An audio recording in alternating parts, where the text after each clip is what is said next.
Welcome to Hardly, where books turn into 3 stories, refreshing your knowledge in minutes. Today we study together Stephen Breyer's Reading the Constitution, Why I Chose Pragmatism, Not Textualism, in which we probe into how a pragmatic approach to constitutional interpretation fosters a more adaptable and functional legal system, countering the rigid constraints of textualism. Stephen Breyer is a former Associate Justice of the Supreme Court who served there for 28 years until retiring in 2022. Don't go away. Hurdley, the editor, will be right back with the story.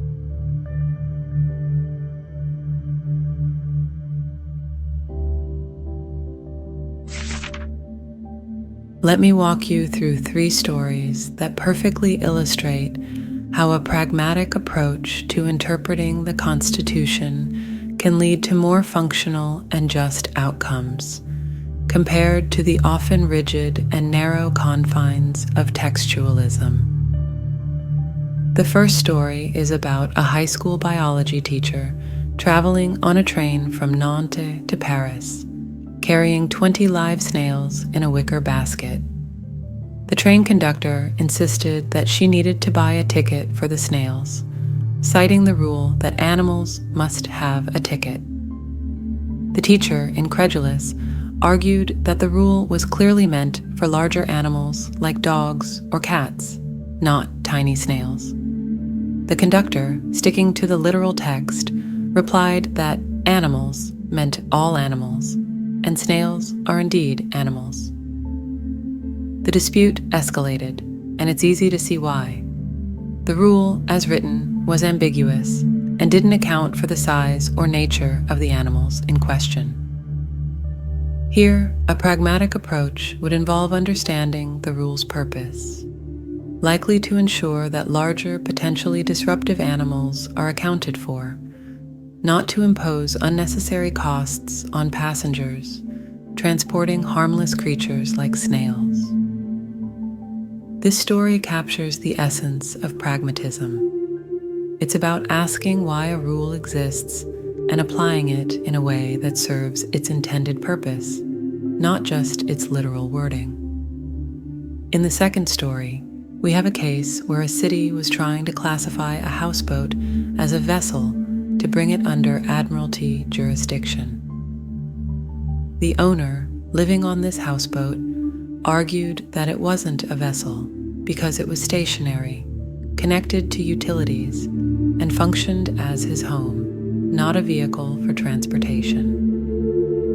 The city, however, pointed to the legal definition of a vessel as anything that can carry goods or people over water, which the houseboat technically could. If we stick to the textualist approach, the houseboat would be classified as a vessel. But a pragmatic interpretation considers the purpose of the law, to regulate watercraft used in transportation, not stationary homes. The court ultimately sided with the owner, recognizing that a strict reading of the law would create absurd results, turning homes into vessels simply because they float. The third story involves the interpretation of the Second Amendment's phrase, "keep and bear arms." A case arose questioning whether this right extended to an individual's right to keep a firearm in their home for self-defense. Textualists argued that bear arms historically referred to carrying weapons in a military context, suggesting that the amendment protected collective, not individual, rights. Pragmatists, however, looked at the broader purpose of the amendment, protecting citizens' ability to defend themselves and their country. The pragmatist approach ultimately prevailed, with the court ruling that the Second Amendment does protect an individual's right to keep a firearm at home, aligning the interpretation with the amendment's broader intent rather than its potentially restrictive literal meaning. These stories highlight the fundamental difference between textualism and pragmatism. Textualism focuses on the precise wording of the law, often leading to narrow interpretations that may not align with the law's intended purpose. Pragmatism, on the other hand, considers the broader context, purposes, and potential consequences of a law, leading to interpretations that are more in tune with the realities of life. In the book, Breyer emphasizes this point, stating, "By considering purposes, consequences, and values, I place less weight on the so-called plain meaning of a statute or the Constitution than do many of my textualist colleagues." This approach is not about ignoring the text, but about ensuring that the text serves the purpose for which it was created.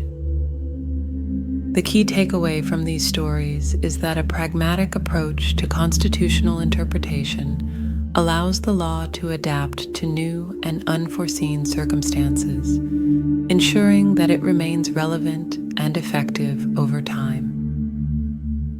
This adaptability is crucial in a world that is constantly changing, where new technologies, social norms, and challenges emerge that the original drafters of the Constitution could not have anticipated. By focusing on the purpose behind the laws and considering the real-world implications of different interpretations, judges can make decisions that uphold the spirit of the law while also addressing the needs of contemporary society. This ensures that the legal system remains functional, fair, and responsive to the people it serves. As the editor of Hardly, by learning from these stories, we can strive to cultivate a mindset that values flexibility, understanding, and a willingness to look beyond the surface, qualities that will undoubtedly serve us well in navigating the complexities of the future.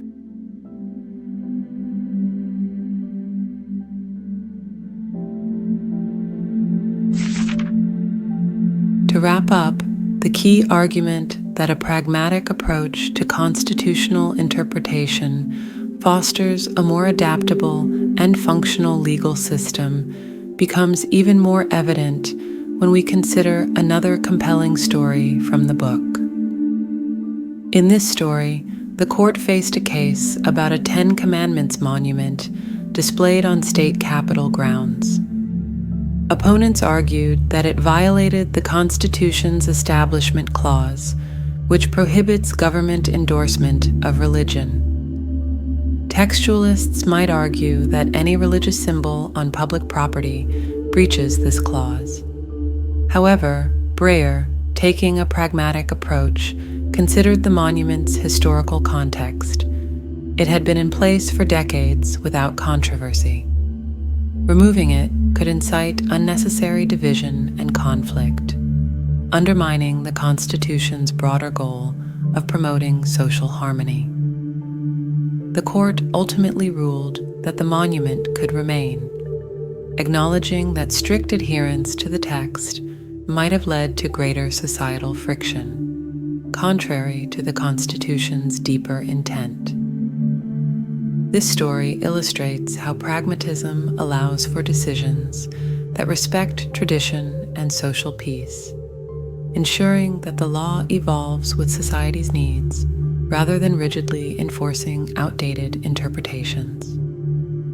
By embracing a pragmatic approach, we can ensure that the Constitution remains a living document, capable of guiding a diverse and ever-changing society.